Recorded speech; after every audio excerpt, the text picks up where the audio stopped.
Akhir Juli kemarin, Masyarakat Nusantara Sehat dan Front Demokrasi Perjuangan Rakyat Bali melakukan aksi demonstrasi menolak kewajiban rapid swab test sebagai syarat administrasi perjalanan yang dinilai tidak tepat. Yang menyedihkan, dalam aksi demo tersebut terlihat banyak masyarakat tidak menggunakan masker dan minim menjaga jarak. Padahal kasus penyebaran virus COVID-19 setiap hari kian bertambah. Di Indonesia saja sudah 113.134 yang positif per tanggal 3 Agustus 2020. Berulang kali pemerintah juga mengingatkan protokoler kesehatan di masa kelaziman baru ini dengan selalu menggunakan masker, rajin mencuci tangan, dan menghindari kerumunan atau selalu menjaga jarak. Virus ini juga tidak memandang bulu, siapa saja bisa terinfeksi. Salah satunya Menteri Perhubungan Budi Karya Sumadi. Menurut Mensesnek Pratikno, Budi Karya terkena COVID-19 karena aktif mengunjungi tempat-tempat vital yang berpotensi menularkan virus tersebut. Saya juga merasakan bahwa Kemenkes, RSPAD, dan semua tim bekerja dengan baik. Dan ini menjadi suatu semangat bagi kita semua untuk melawan COVID-19. Insya Allah kita bisa menyelesaikan dengan kemenangan. Allahu Akbar. Pemirsa, sudah sepatutnya kita semakin sadar akan bahayanya virus ini. Dea Winnie, seorang wanita asal Surabaya, harus kehilangan 4 anggota keluarganya, yakni ayah, ibu, kakak tertua, dan keponakannya yang masih dalam kandungan karena COVID-19. Ia pun mencurahkan isi hatinya tentang kegundahan pada masyarakat yang menganggap ini semua adalah konspirasi.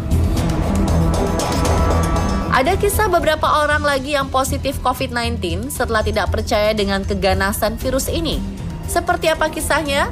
Berikut akibat tidak percaya, nyawa taruhannya versi on the spot.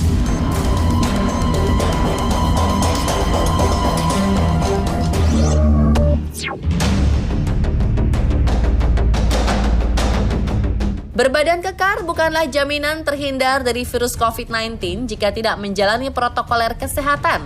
Setidaknya inilah yang terjadi pada binaragawan Cina Qiu Jin. Menurut sang menantu, Hai, pria berusia 72 tahun itu mengunjunginya sebelum tahun baru Imlek atau saat wabah COVID-19 sedang berada di puncaknya. Ketika berpergian, diketahui Qiu Jin tidak pernah menggunakan masker meski sudah diperingati berkali-kali. Ia juga masih mengunjungi tempat gym hingga kota Wuhan akhirnya diisolasi. Tak lama kemudian, Qiu Jin mulai mengalami demam kronis dan setelah cek lab diketahui ia positif COVID-19 dan harus diisolasi di Rumah Sakit Palang Merah Wuhan. Qiu Jin tidak tertolong, ia meninggal dunia. Jenazahnya langsung dikremasi tanpa kehadiran keluarga yang harus diisolasi karena terlibat kontak dengan binaragawan tersebut.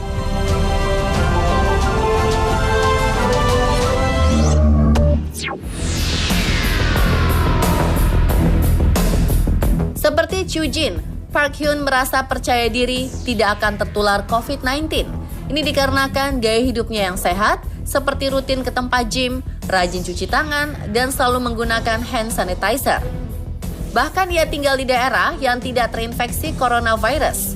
Namun tanpa diduga, suatu saat ia mengalami batuk kering dan radang tenggorokan. Belum juga sembuh, Profesor teknik ini sesak napas hingga jatuh pingsan saat menunggu pemeriksaan virus corona di rumah sakit.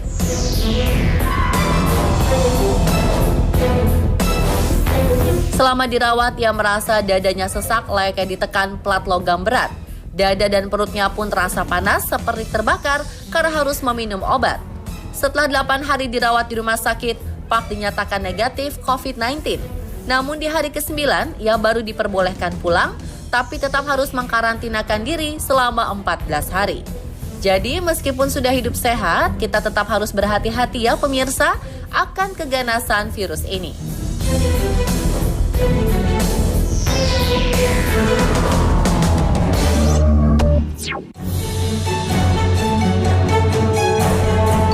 Nama Richard Rose awal Juli kemarin menghebohkan publik setelah dikabarkan meninggal dunia akibat terinfeksi virus COVID-19. Bukan tanpa alasan, Sejak bulan April, veteran Angkatan Darat Amerika Serikat itu sering mengunggah status di sosial medianya bahwa dirinya tidak pernah membeli masker. Pada bulan Mei, ia juga mengunggah status bahwa dirinya bosan melihat pemberitaan tentang COVID-19. Kemudian di bulan Juni, ia sering berada di bar dan restoran di Ohio tanpa peduli COVID-19 bisa mengancam nyawanya.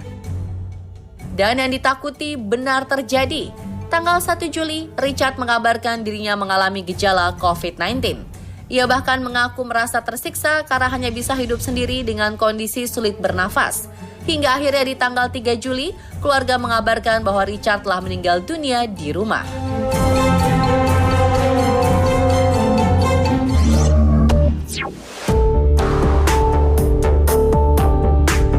Seorang remaja wanita berusia 17 tahun asal Florida meninggal dunia usai menghadiri pesta di sebuah tempat ibadah bersama dengan 100 orang lainnya.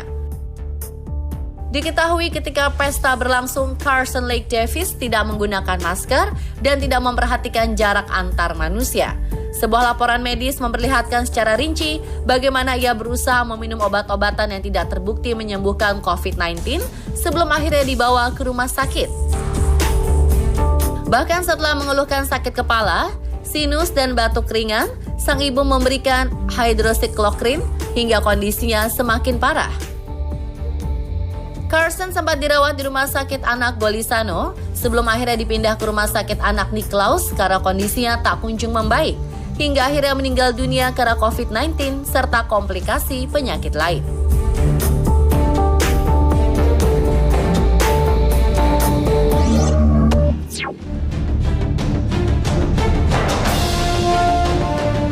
Gerald O'Glenn, seorang pastor meninggal dunia positif COVID-19 usai membuka rumah ibadah dengan jemaat lebih dari 10 orang. Sebelumnya Gerald mengaku akan terus membuka gerejanya kecuali ia berada di penjara atau rumah sakit. Ia sama sekali tidak mengindahkan peraturan pemerintah untuk tidak berkumpul lebih dari 10 orang dalam satu ruangan. Tapi sayangnya beberapa minggu usai ia memamerkan kondisi rumah ibadah dengan penuh jemaat, Gerald menunjukkan gejala-gejala COVID-19 seperti demam yang dianggap hanya sakit biasa. Dengan kejadian ini, sang putri Marjorie Corley meminta semua orang untuk tetap tinggal di rumah, tidak berpergian melanggar protokoler pemerintah.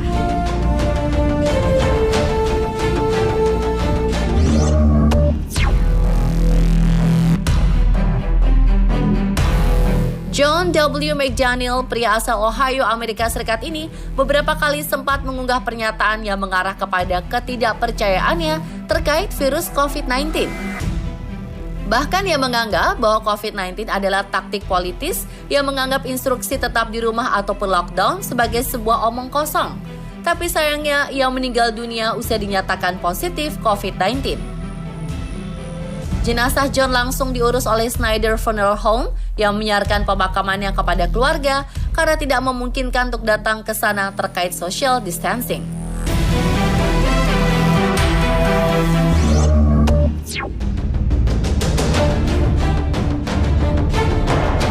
Penyanyi sekaligus rapper asal Amerika Serikat Doja Cat baru-baru ini mengaku positif terinfeksi virus COVID-19. Kabar ini menjadi heboh karena sebelumnya ia meremehkan dengan menyebut virus COVID-19 hanyalah flu biasa, hanya cukup minum obat, air putih, teh, dan tidur saja. It's been alright. I stay home. I got COVID.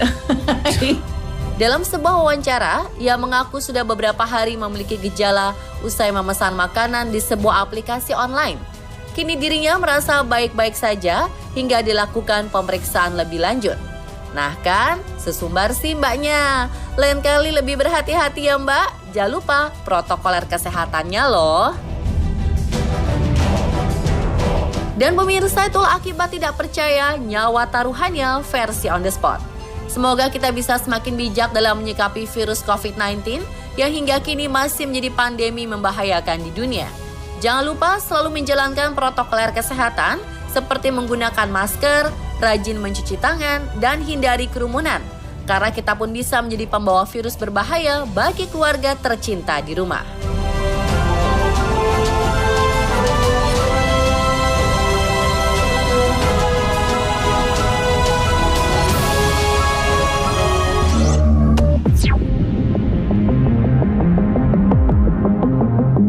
Heboh, fetis kain jare. Bagaimana ceritanya? Ada lagi prank gak lucu dan menyakitkan. Pura-pura ngasih daging kurban, gak taunya isi sampah. Haduh. Simak informasi selengkapnya di segmen On Sosmed, tetap di On The Spot.